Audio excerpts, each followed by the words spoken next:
necessarily, but it does mean I can save my voice a bit. And for those who have a hearing impairment, then hopefully the microphone will help. So, kia ora tātou, my name is Paula Tesoriero. My role is called the Disability Rights Commissioner. So for those who don't know what that role is, it's a role which is appointed by the Governor-General, and the purpose of my role is to make sure that I can protect and advance the rights of all disabled New Zealanders. And I take that role, as you would expect, very seriously. And part of that is bringing our voices to those who make decisions which affect our lives. So, like many in the room, I am disabled.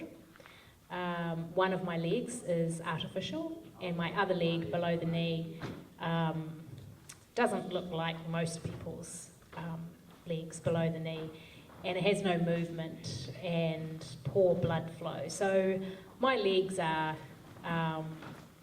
don't go as fast as many other people's legs, but it turns out I can ride a bike quite fast. And so my journey towards disability pride really revolved around a bike.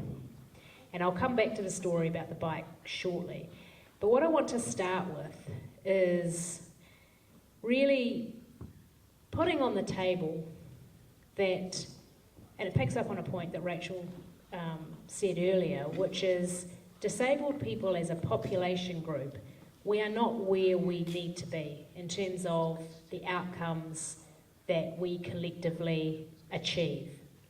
So there are a number of indicators that tell us that that's the case. So the number of disabled people who have jobs are not as high as those without disabilities. The educational achievements for disabled people are not the same as, in all cases, as non-disabled people. Some of our violence and abuse indicators suggest that disabled people can be the subject of harm and violence more so than non-disabled people. A number of disabled women are particularly marginalised when it comes to being victims of violence and abuse. And across a number of what we call wellbeing measures in New Zealand, where the government measures things like, do we all live in a warm, safe house? Do we all have access to be full citizens of New Zealand? Unfortunately, disabled people, again, don't come out in the same positive way in terms of achieving those outcomes as non-disabled people. So we need to do something about this. And there have been champions over the years who have fought really hard to make sure that as disabled people we have the full right of citizenship as every other New Zealander. In my view, the time has come, though, to do something really big and powerful to create that change. And when I first met Rachel, she talked to me about the concept of disability pride. And I absolutely agree that in addition to changing the attitudes of non-disabled people, we actually have to first look at ourselves as a community, feel the pride that we deserve to feel, and use that pride as a source of energy to change those outcomes. So my own journey to pride, as I said, really was all about a bike. When I was younger, I always rode a bike, and I loved the fact that I could go faster than I could walk, and I can't really run. And so being on a bike gave me a real sense of freedom.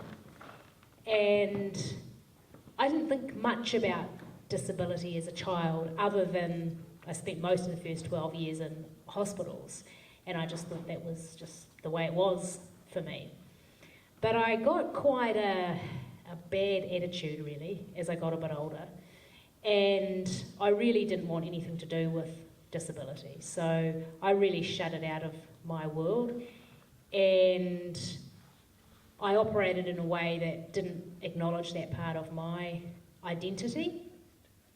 And if people, friends told other people that I had a disability, I got really angry. And so, fair to say, I went around with a big chip on my shoulder. Fortunately for me, it was a source of great motivation. And I grew up with this fierce sense of needing to prove that I was better than non-disabled people. So I worked very hard at school, and I worked very hard at my sport, and that came off with rewards, and went off to university, and I trained to be a lawyer. And I went off and did that, and I was fiercely determined that in the world of law, you best not admit that you have a disability. And when I reflect on that time in life, I did all those things and I behaved in that way, not actually because I was ashamed of who I was, but I knew that other people possibly could be, or people would have stigma or a negative attitude towards me. So I tried to overcompensate for that.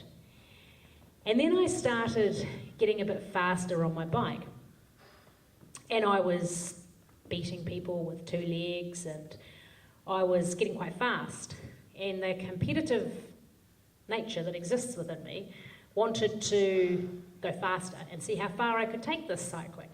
So I signed up to the Paralympics New Zealand program.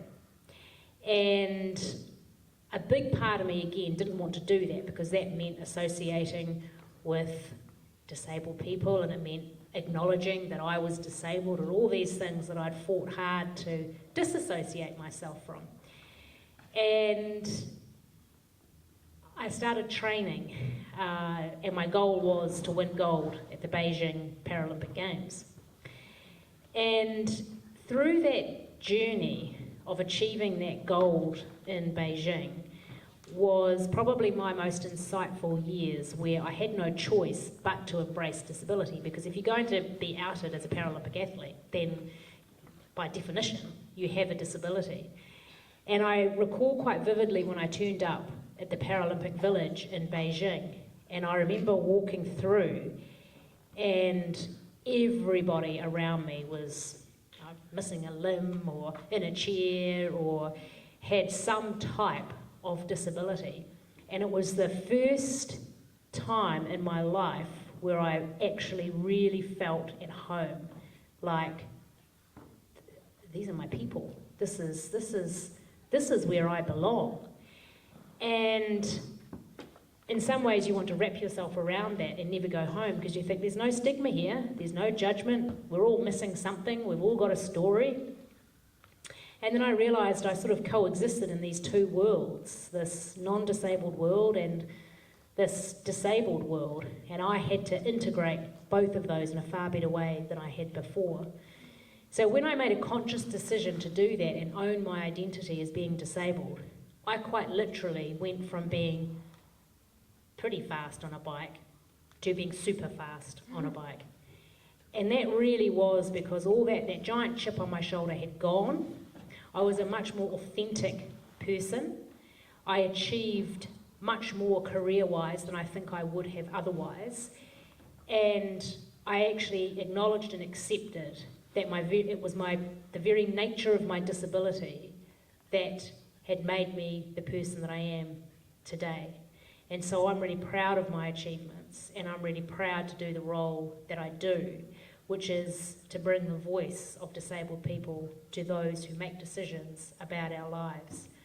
So for me, Disability Pride Week is incredibly important, because unless we, as a community of disabled people, start to raise our expectations of what we want and start to demand that, then I think some of those outcomes around jobs and education and things I talked about before, they won't get better. So I don't want to see us as a community be grateful for things that are done and to accept things of a lesser standard than we should. I want us to assert our rights, to claim our identity, and to really work together to bring a strong voice to those who make decisions. So I could carry on, but I'm going to stop there so we can get through our other speakers. But a big thank you to Rachel for being the real brainperson around Disability Pride Week. It is really important. It starts with us as a community, but pretty quickly we have to take this to non-disabled people and change attitudes about us. And we need to do that fast if we're going to change the outcome for the next generation of disabled people. So thank you.